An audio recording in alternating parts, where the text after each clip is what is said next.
Welcome बच्चों। आज की वर्कशीट नंबर 19 जीवन की मौलिक इकाई। हमने पिछली वर्कशीट में क्या पढ़ा था बच्चों कि कोशिका किसे कहते हैं और कोशिका को हम मूलभूत, क्रियात्मक और संरचनात्मक इकाई क्यों कहते हैं। ये हमने पिछली वर्कशीट में पढ़ा था। आज की वर्कशीट में देखिए जिज्ञासा दीदी से क्या पूछ रहा है। हमने जाना कि कोशिका जीवन की मूलभूत क्रियात्मक इकाई होती है, लेकिन ये जीवन क्रियाएं क्या हैं और इस एक कोशिका इसे कैसे कर पाती है। आज हम जानेंगे कि हमारी जीवन संबंधित क्रियाएं कौन सी होती हैं और कोशिका के अंदर ये कैसे पूरी होती हैं। जैसे कि तुम जानते हो, किसी भी जीव के कुछ विशिष्ट लक्षण होते हैं। हर जीव के क्या होते हैं? विशिष्ट लक्षण होते हैं। ये विशिष्ट लक्षण कौन कौन से हैं? जैसे वृद्धि, छोटे से बड़े होना, उत्सर्जन, वेस्ट प्रोडक्ट का बॉडी से बाहर निकालना, भोजन या पोषण करना, सांस लेना या श्वसन और जनन आदि। ये सारी क्रियाएं क्या होती हैं? ये हमारे लाइफ के जीव के विशिष्ट लक्षण कहलाते हैं। ये सभी आवश्यक क्रियाकलाप जीवन क्रियाएं कहलाती हैं। तो जीवन क्रियाएं कौन सी हैं? जीवन क्रियाएं जो आवश्यक क्रियाकलाप हैं, वृद्धि, उत्सर्जन, पोषण, श्वसन, प्रजनन, ये सब आवश्यक क्रियाएं हैं। इन्हें हम क्या कहते हैं? जीवन क्रियाएं। तो जीवन क्रियाएं कहलाती हैं जो प्रत्येक कोशिका में पदार्थों के आदान प्रदान से संपन्न होती हैं। कैसे संपन्न होती हैं ये? पदार्थों के आदान प्रदान से। प्रत्येक कोशिका के कुछ विशिष्ट घटक होते हैं जिन्हें कोशिकांग कहते हैं। कोशिकांग क्या होते हैं? कोशिका के अंदर पाए जाने वाले विशेष प्रकार के घटक या विशिष्ट घटक, उन्हें हम क्या कहते हैं? कोशिकांग कहते हैं। हर कोशिकांग का एक विशिष्ट कार्य करता है। हर कोशिकांग क्या करता है? अपना अपना अलग अलग एक विशेष कार्य करता है। प्रत्येक कोशिका में प्लाज्मा झिल्ली, केंद्रक और कोशिका द्रव्य होता है। प्रत्येक कोशिका के मुख्य भाग कौन कौन से हैं? हर कोशिका के ये 3 मुख्य भाग होते हैं: प्लाज्मा झिल्ली, केंद्रक और कोशिका द्रव्य। कोशिका द्रव्य इन तीनों से इन विशिष्ट कार्यों में मदद मिलती है। ये तीनों जो भाग हैं कोशिका के, ये विशिष्ट कार्य करने में मदद करते हैं। अब ज्ञान क्या पूछ रहा है दीदी से? ये प्लाज्मा या कोशिका झिल्ली क्या होती है? प्लाज्मा झिल्ली को ही बच्चों हम कोशिका झिल्ली भी कहते हैं। प्लाज्मा झिल्ली और कोशिका झिल्ली एक ही चीज़ के 2 नाम हैं। इसका कोशिका में क्या कार्य है? तो प्लाज्मा झिल्ली क्या होती है और कोशिका में इसका क्या कार्य है? कोशिका झिल्ली या प्लाज्मा झिल्ली कोशिका की सबसे बाहरी परत है जो केवल जरूरी पदार्थों को कोशिका के अंदर बाहर आने जाने देती है। क्या है ये कोशिका झिल्ली? कोशिका झिल्ली, जिसको प्लाज्मा झिल्ली भी कहते हैं, ये कोशिका की सबसे बाहरी परत है और ये केवल कुछ जरूरी पदार्थों को ही अंदर बाहर जाने देती है। इसलिए इसे क्या कहते हैं?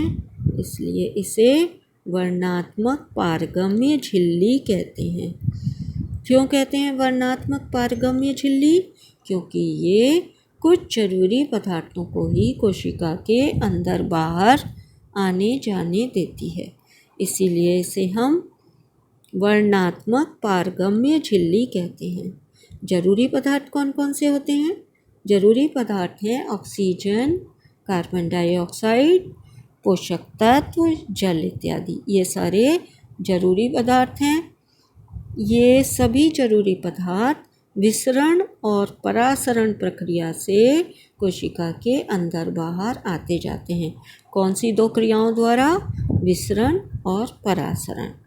अब पहले हम जानेंगे विसरण क्या होता है। पदार्थों की गति ज़्यादा सांद्रता से कम सांद्रता की ओर होती है। सभी पदार्थों की गति कैसे होती है? अधिक सांद्रता से कम सांद्रता की ओर होती है, जिसे हम क्या कहते हैं? विसरण कहते हैं। इसी तरह परासरण किसे कहते हैं?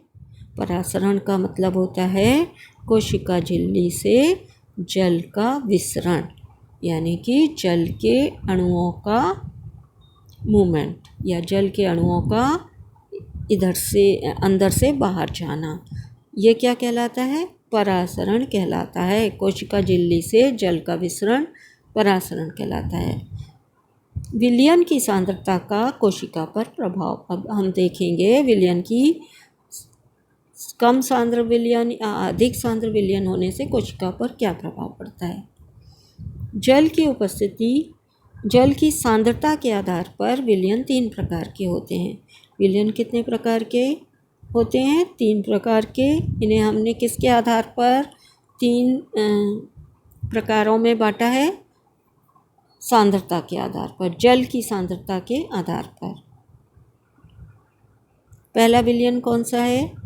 अल्प परासरण दाबी। अल्प यानी कम। अल्प परासरण दाबी का मतलब है विलयन में कोशिका की अपेक्षा ज़्यादा जल।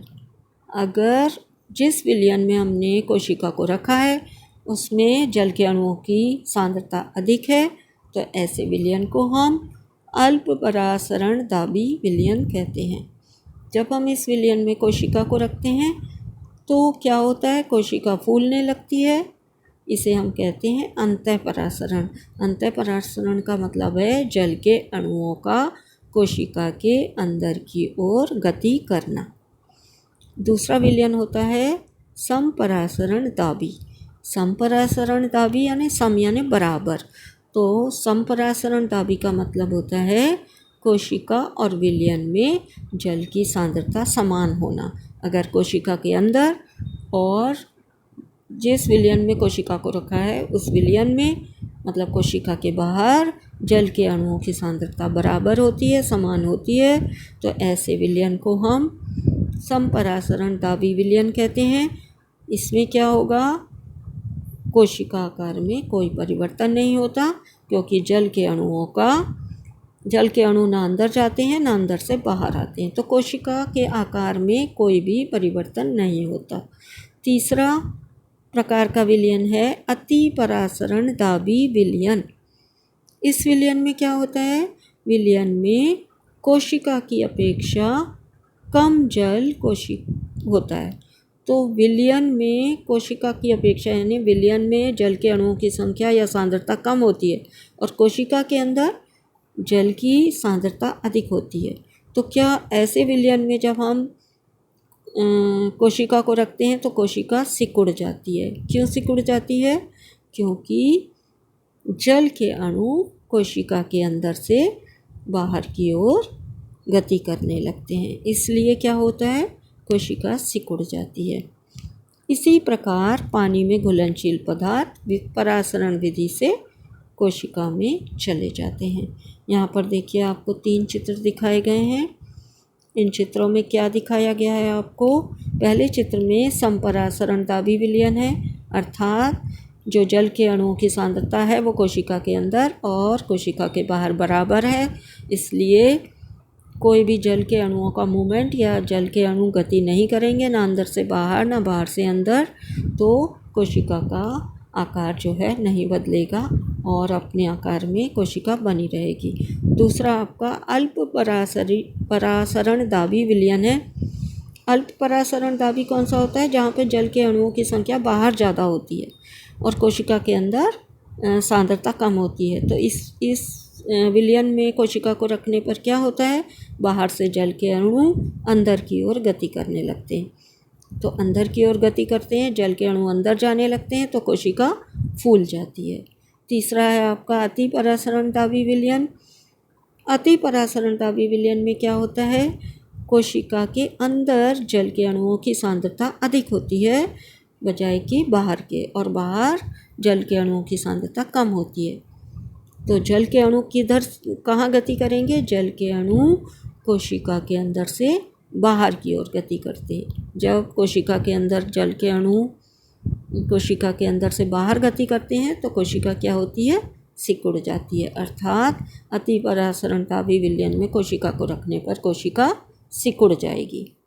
अब क्वेश्चन नहीं, अभी आपको पढ़ना है जीव द्रव कुंचन। जीव द्रव कुंचन क्या होता है? तो आपको पहले पता होना चाहिए कि जो पादप होते हैं, पादपों में प्लाज्मा झिल्ली के अतिरिक्त कोशिका भित्ति भी होती है। पादप कोशिकाओं में क्या पाया जाता है? कोशिका भित्ति, जो मोटी और थोड़ी हार्ड होती है, जो कोशिका को आकार प्रदान करती है। तो पादप कोशिकाओं में कोशिका भित्ति पाई जाती है, जबकि जंतु कोशिकाओं में कोशिका भित्ति अनुपस्थित होती है। अब जीव द्रव कुंचन क्या होता है? पादप कोशिका में परासरण द्वारा पानी की कमी होने पर प्लाज्मा झिल्ली सहित आंतरिक पदार्थ संकुचित हो जाते हैं, जिसे जीव द्रव कुंचन कहते हैं। क्या होता है बच्चा इस प्रोसेस में? जब पादप कोशिका में परासरण द्वारा पानी की कमी हो जाती है, अगर परासरण द्वारा पादप कोशिका में पानी की कमी हो जाती है तो क्या होता है कि प्लाज्मा झिल्ली सहित आंतरिक पदार्थ, जो कोशिका है वो प्लाज्मा झिल्ली सहित पूरी कोशिका का पदार्थ जो है वो सिकुड़ना आरंभ हो जाता है और सिकुड़कर अंदर की ओर छोटा होता जाता है। यहाँ पर देखिए, ये एक नॉर्मल कोशिका है, यहाँ पर सिकुड़ना आरंभ हुआ है। तो जल के अणुओं की कमी होने से जो प्लाज्मा मेम्ब्रेन है, प्लाज्मा झिल्ली और कोशिका के अंदर का पदार्थ सिकुड़ जाता है, जबकि ये बाहर की ओर ये जो आपकी रचना है, ये कोशिका भित्ति है, ये ऐसे ही बनी रहती है। कोशिका भित्ति नहीं सिकुड़ती, तो कोशिका भित्ति वैसे ही बनी रहती है और प्लाज्मा झिल्ली या कोशिका झिल्ली और कोशिका के अंदर का पदार्थ सिकुड़ जाता है। ये सिकुड़ गया और यहाँ पर देखिए सिकुड़कर इतना सा हो गया। तो इस प्रक्रिया को हम क्या कहते हैं? जीव द्रव कुंचन। इसे हम जीव द्रव कुंचन कहते हैं। ये पादप कोशिकाओं में होता है। अब हम क्वेश्चन आंसर लेते हैं। कोशिका झिल्ली का क्या महत्व है? कोशिका झिल्ली क्या होती है और इसका क्या महत्व है? यहाँ पर हमने पढ़ा था कोशिका झिल्ली क्या होती है। कोशिका झिल्ली कोशिका की सबसे बाहरी परत है जो केवल जरूरी पदार्थों को कोशिका के अंदर बाहर आने जाने देती है। इसलिए कोशिका झिल्ली को हम वर्णात्मक पारगम्य झिल्ली कहते हैं। और क्या काम करती है ये वर्णात्मक पारगम्य झिल्ली? जरूरी पदार्थ जैसे कार्बन डाइऑक्साइड, ऑक्सीजन और पोषक तत्व, जल इत्यादि को विसरण और परासरण प्रक्रिया द्वारा कोशिका के अंदर बाहर आने जाने देती है। तो ये है आपकी कोशिका झिल्ली का कार्य और कोशिका झिल्ली क्या होती है ये। नेक्स्ट क्वेश्चन आपका क्या है? नेक्स्ट क्वेश्चन है आपका जीव द्रव्य कुंचन की चित्र सहित व्याख्या कीजिए। ये आपको जीव द्रव्य कुंचन यहाँ पर लिखा हुआ है, आपको यहाँ से आंसर लिखना शुरू करना है। पादप कोशिका में परासरण द्वारा पानी की कमी होने पर प्लाज्मा झिल्ली सहित आंतरिक पदार्थ संकुचित हो जाते हैं, जिसे जीव द्रव कुंचन कहते हैं। और आपको ये 4 चित्र बनानी है। नेक्स्ट क्वेश्चन क्या है आपका? नेक्स्ट क्वेश्चन है कोशिका का कौन सा भाग पारगम्य होता है? तो पारगम्य कौन सा भाग होता है? इसका आंसर आप लिखेंगे। क्या होता है पारगम? कोशिका झिल्ली या प्लाज्मा झिल्ली? प्लाज्मा झिल्ली। कौन सी पारगम्य होती है ये? वर्णात्मक पारगम्य। तो पारगम्य झिल्ली कौन होती है? प्लाज्मा झिल्ली। नेक्स्ट क्वेश्चन है आपका किशमिश या लाल रक्त कोशिका को अल्प परासरण दाबी विलयन में रखने पर उनमें क्या बदलाव होंगे और क्यों? तो क्या बदलाव होंगे उसमें?